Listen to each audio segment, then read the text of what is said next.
ভাই আইয়েন না আমি যদি ইতালি ঢুকতে পারি আপনার যত ক্ষয় খরচ আছে আমি দিম ভাই আইয়েন না আসবেন না। সমুদ্র পথে ইতালি পৌঁছানোর শীর্ষে বাংলাদেশিরা। দেশটির স্বরাষ্ট্র মন্ত্রণালয়ের দেয়া সর্বশেষ তথ্য বলছে, চলতি বছরের শুরু থেকে অক্টোবরের মাঝামাঝি পর্যন্ত ভূমধ্য সাগর পাড়ি দিয়ে ইতালিতে পৌঁছেছেন 16,522 জন বাংলাদেশি। সমুদ্র পথে আগত মোট 55,948 জন অভিবাসীর মধ্যে এই সংখ্যাই সর্বাধিক। এই তালিকায় দ্বিতীয় স্থানে রয়েছে মিশর, যেখান থেকে 7,690 জন পৌঁছেছেন ইতালিতে, আর তৃতীয় অবস্থানে ইরিত্রিয়া 6,887 জন নিয়ে।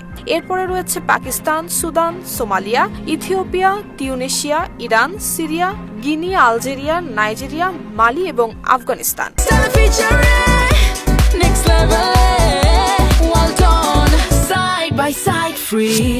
2024 সালের একই সময়ের তুলনায় এবছর বাংলাদেশিদের আগমন উল্লেখযোগ্যভাবে বেড়েছে। গত বছর এই সময় ইতালিতে পৌঁছেছিলেন প্রায় 8,000-এর কিছু বেশি বাংলাদেশি, যা এবার দ্বিগুণেরও বেশি। পরিসংখ্যান বলছে, আফ্রিকার দেশগুলো থেকে আগমন কিছুটা কমলেও দক্ষিণ এশীয় দেশ, বিশেষ করে বাংলাদেশ থেকে আগমন ক্রমেই বেড়েছে।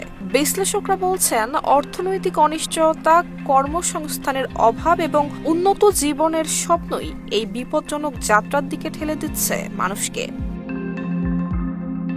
নুসরাত জাহান মেহেক, ঢাকা পোস্ট।